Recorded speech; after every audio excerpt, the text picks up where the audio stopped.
Take 1. The disturbing and hypocritical world of Tradwives. I thought about doing this in Tradwife cosplay, but then I didn't. When you need some dough, you don't know where to go in this patriarchal capitalist hellscape. Well, here's the sitch, we're gonna help you, sis, because bitches get riches. Bitches get riches. Bitches get riches. Bitches get riches. And so can you. Tradwives. Who are they? Where did they come from? What do they want? To answer these questions and more, we're going to dive deep into the bowels of anti-feminist history, starting with a woman named Phyllis Schlafly. She was the absolute fucking worst. Schlafly dedicated her entire life and career to thwarting the causes of feminism. She advocated for women to give up careers and their places in society in favor of staying home, having babies, and nurturing their husbands and homes. She successfully campaigned against the Equal Rights Amendment, which is still not ratified as the law of the land to this day, headed a grassroots movement to convince women that equal rights were not only unattainable but undesirable, stood firmly against gay rights, and loved the idea of a white supremacist theocracy even more than she loved the sound of her own goddamn voice. Schlafly was staunchly anti-abortion, anti-contraception, anti-divorce, and anti-fun in all its forms. Fortunately, she died in 2016.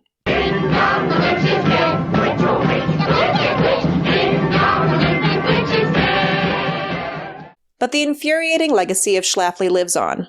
For while she was yammering on about uppity women knowing their place, this anti-feminist Babadook was decidedly not in her supposed place. Actually, this is an insult to the Babadook, who the kids tell me is a bisexual icon and therefore someone to be celebrated and not denigrated. So, my apologies, dear sweet Babadook, it won't happen again. The traditional hypocrisy of anti-feminist activism. So, what does this history lesson have to do with Tradwives? We're getting there. Despite her rhetoric, Schlafly wasn't wearing pearls and heels while crafting her family a home-cooked meal every night, nor was she single-handedly doing all the errands and chores for her husband and kids. She wasn't a humble, unambitious housewife and stay-at-home mom. She was a highly educated activist even before she became a lawyer. A humble homemaker she certainly was not. For, of course, Phyllis Schlafly was a big ol' hypocrite. It was hard not to be, because, and I'm sure you've never heard this one before, but it's really fucking hard to balance raising kids while simultaneously working a demanding career. Schlafly gained fame and notoriety by telling us all to go back to the kitchen and get preggo, while she hired a household staff to look after her own family. Schlafly told us girls to get back inside and give up any professional ambitions, while she embraced a high-powered, extremely public-facing career as an extreme anti-feminist mouthpiece. She traveled the country without her husband and kids, living, by her own definition, the lifestyle of a man. It was all very do as I say and not as I do. The policies she advocated for made it exponentially harder for other women to enter public life, choose if and when they had children, escape abusive marriages, and pursue educational opportunities. Phyllis walked so that we could run. Sorry, I read that wrong. Phyllis walked so that we could be trapped in financially dependent lives not of our own choosing. That's a little different. What's the gendered version of a race traitor? Is it gender traitor? Betrayer of the sisterhood? Bah. The point, and I definitely have one, is that the brazen hypocrisy and internalized misogyny of Phyllis Schlafly's anti-feminist philosophy is alive and well today. For the Tradwife movement is the same old turd-encrusted playbook by a different name. Anyway, what the fuck are Tradwives? Back to the present day. And God, I wish I was making this shit up. Here's what the internet tells me Tradwives are. A return to traditional family values and gender roles. They choose to stay home with their children while their husbands do the work of providing for them all financially. Meanwhile, Tradwives make bread from scratch, sew their kids' clothing, and earn bonus points by homeschooling and homesteading. And they do it all while looking conventionally attractive and feminine. Jessica Gross for the New York Times writes, "These conventionally pretty influencers depict themselves cooking elaborate meals, tending to their children, and doing housework. Their posts sometimes come with florid captions about the joy and freedom that come from submitting to their husbands because biblical submission doesn't connote inferiority. They tend to dress either in 1950s cosplay or barefoot in gauzy long dresses." Now, here's what Tradwives actually are. Social media influencers running one-woman gingham-clad empires of backwards-looking bullshit. Now, some might be asking at this point, what's wrong with a return to traditional gender roles? And to be fair, we're pretty pro-choice here at Bitches Get Riches. We're practically pro-choice absolutists, and someday our army will rise up against the freeze peach absolutists and do battle for the title of group most justified by the Constitution to say, you can't tell me what to do. What this means is we tend not to support any movement that prescribes a one true way for everyone, regardless of personal circumstances or preferences. Actually, the only thing we're evangelical about is dog ownership. And even then, we'll be the first to admit that not everyone is worthy of belonging to a dog. When I saw my first couple videos of Tradwives serenely mixing cake batter while their toddlers clung to their breezy floral skirts, I was unfazed. But then, things got weirdly conservative and racist and anti-feminist. And then it felt like the influencer was weaponizing her platform to pressure others to join a cult. My pro-choice spidey senses began to tingle in earnest. For the influencer, Tradwives are not just celebrating their lifestyle, they're selling it.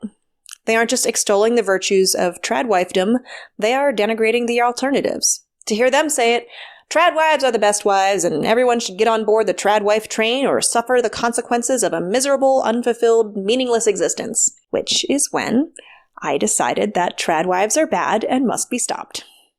For make no mistake, there is absolutely nothing wrong with freely choosing a lifestyle for yourself, whether it be as a homesteading stay-at-home parent or a child-free girl boss or something in between. But the keywords there are freely choosing and for yourself.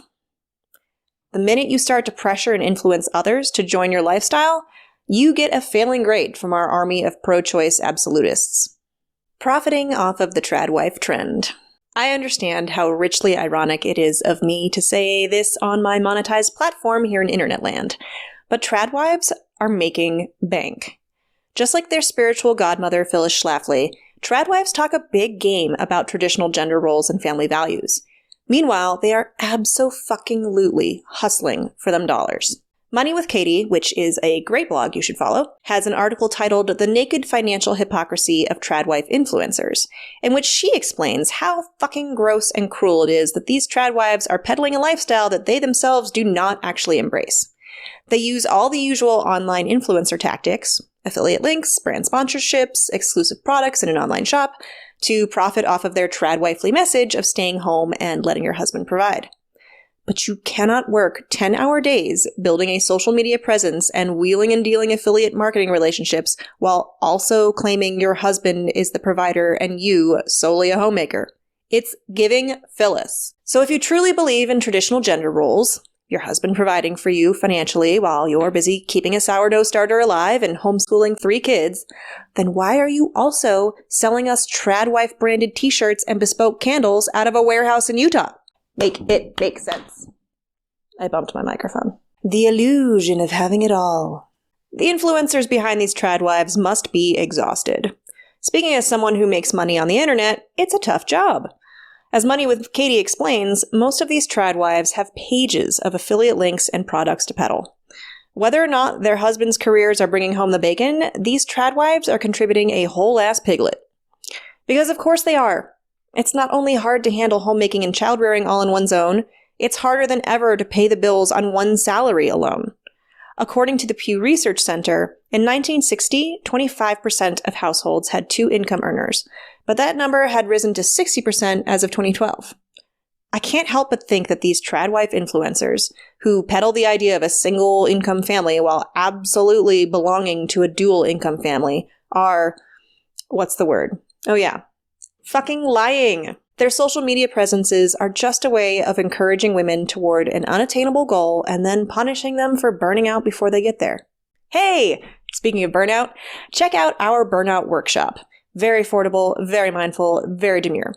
You can find it at the link in the description, which is where you will not find links to the numerous shops of the Tradwives and Tradwife clubs I perused in researching this article, because I don't want to give them any backlinks. But what do the men think? As if I wasn't already side-eyeing Tradwives, they have the full-throated support of a group whose full-throated support should give just about anyone hives. The men.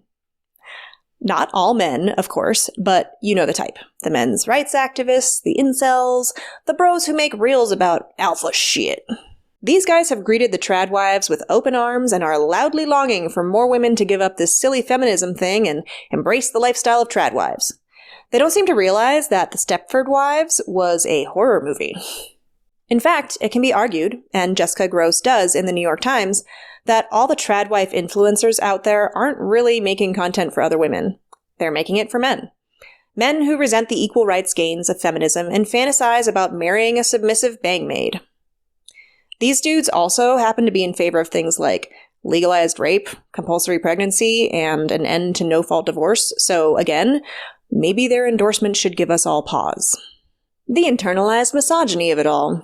Even beyond the hypocrisy of a bunch of online business owners selling aspirations of a lifestyle of homemaking, the message of Tradwives is one giant step backward for womankind. They're throwing a big old glass of Chardonnay in the collective face of decades of feminist activism. We have been through this. There's a reason women want the option of working outside the home. There's a reason we want the option of whether to have babies, and when, and how many. Our mothers and grandmothers and great-grandmothers fought like rabid wolverines so we could open bank accounts and credit cards and own property and the means of financially supporting ourselves independent of husbands and fathers. To spell it out, that reason is domestic violence, coercion, and abuse. Again, ain't nothing wrong with choosing to be a stay-at-home mom married to a working dad. There's just something wrong with that being touted as the superior option with absolutely no access to legal and financial safety nets in case something goes wrong, which, let's be clear, is absolutely what the Tradwife influencers and their conservative misogynist fans are advocating. What Tradwives owe to feminists. Despite what they'd prefer to think, Tradwives owe feminism. Like, a lot. Since 1960, the share of American adults who are in opposite gender marriages has fallen, according to the Pew Research Center. The current divorce rate is also higher than it was in the 1950s and 60s, according to the CDC. And one of the top 3 reasons for divorce is domestic violence. According to economists Betsy Stevenson and Justin Wolvers, the historical legalization of no-fault divorce is directly correlated with a reduction in female suicides and a reduction in intimate partner violence. Stevenson and Wolvers also connect the institution of no-fault divorce with a decrease in intimate partner violence among all genders and a 10% drop in women being murdered by their romantic partners. These numbers didn't change in a vacuum. They are the result of persistent efforts on the part of feminist activists, politicians, community organizers, and their allies. Our feminist foremothers gave us the Equal Credit Opportunity Act of 1974, which gave women the right to hold credit cards and bank accounts in their own names, regardless of their marital status. The Federal Sexual Abuse Act of 1986, which criminalized rape between married spouses, and the various state laws that made no-fault divorce, meaning spouses seeking divorce don't have to prove they have an acceptable reason for divorce, possible between 1969 and 2019. Freedom means having options. All this legislation gave women the ability to choose their own lifestyles. It made it possible for women to escape from abusive, controlling, dangerous, or even just dissatisfying lives. Today, if a woman wants to be financially dependent on her husband, she can be. But she doesn't have to be. If a husband is abusive, emotionally, physically, or even financially, his wife can fucking leave him and start her life over. She isn't trapped by financial circumstances because she has the legal right to assets of her own.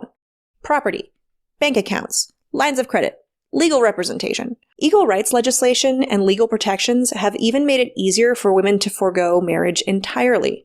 Or marry each other, for that matter. Whereas before these legal protections were enacted, lots of our predecessors got married not for love, but for survival. Tradwives would have you believe that all this stuff just ain't necessary. That nothing ever goes wrong in the land of herb gardens and homeschooling. It's fucking short-sighted. Centuries of history can back me up on this one. And the conservative types who fanboy over Tradwives are absolutely in favor of legislating these protections out of existence. As Dr. Christy Campion writes for The Conversation, it's ironic that women who choose to become far-right Tradwives are romantically reimagining a time when women couldn't choose their own conditions, while condemning the feminism that has allowed them to make those choices today. I get it. We're tired. Another great piece on the Tradwife movement is Work Sucks, Put on an Apron from the Financial Diet. Our homies at TFD basically lay out how it's totally understandable to pack it all in and wish for someone to take care of you. In this way, the Tradwife movement can actually be seen as a reaction to hustle culture and the girl bossification of women's careers. Because, I don't know about y'all, but I am exhausted. And I'm not even a WTTHIA. That's woman trying to have it all for the uninitiated. I'm only trying to have like 2/3 of it all. On the surface, my life has some elements in common with Tradwifedom. For one thing, I'm married. I have an enormous vegetable garden, I keep chickens and bees for eggs and honey, and I cook meals and build stuff around the house and yard. I've even been known to do my husband's laundry from time to time. Scandalous. I am, however, a noted child-free dog lady with 2 whole-ass careers. So I totally see the appeal in staying home from work and focusing on a simple life of child-rearing, homemaking, and cucumber pickling. I get the relief of stepping away from a complex career or the stress of earning money. Give me a simple life that doesn't strain my lady brain. Wait, am I sympathizing with the Tradwives? Between my career, my marriage, and all these chickens I'm trying to raise into strong, independent women, well, my back hurts and I've got dark circles under my eyes. It's pretty tempting to just part my hair down the center, throw on a diaphanous floral dress, and start baking for my hardworking husband. I must have a floppy sun hat and a tomato picking basket around here somewhere. I'm sure my husband will be fine paying all the bills on his salary alone. Especially when I start running all the errands, doing all the chores, cooking all the meals, and learning more bedroom tricks than the collected archives of Cosmopolitan magazine. Reducing our household income by half doesn't sound so bad if it means I get a little rest. Giving up my career and income sounds like a big old chunk of pressure off my plate. And letting my husband just take care of all that unpleasant money stuff sounds downright relaxing. At first, anyway. We can't go back. The relaxing pleasure of tradwifery is an illusion. It's a mirage in a desert of burnout and too much responsibility and have-it-all-itis. It's a pleasant fantasy in a society that decidedly does not appreciate the labor and sacrifice of working mothers. Of any mother. But that doesn't mean we should go back to the before times, before women had the options to pursue educations and careers and a child-free life. We can't fucking go back. Do not allow us to go back. Financial independence and reproductive rights are 2 ways we can protect ourselves from the violence of a society that would prefer to enforce a narrow definition of womanhood. Contorting to fit into that definition without prodding is no true protection from misogyny. Being not like other girls will not save you from dehumanization. Every pick-me girl in history has learned this sad fact eventually. So let's be honest. Tradwives are not truly stay-at-home moms. They're business owners selling a pretty lie. And while the personal choice to have children, raise them, and even stay home with them instead of holding down a career is totally valid, it's important that it remain a personal choice, complete with escape hatches. Phyllis Schlafly would have absolutely loved the Tradwife movement, and anything that monster would have endorsed with 2 thumbs up is something all women should run from as fast as they can.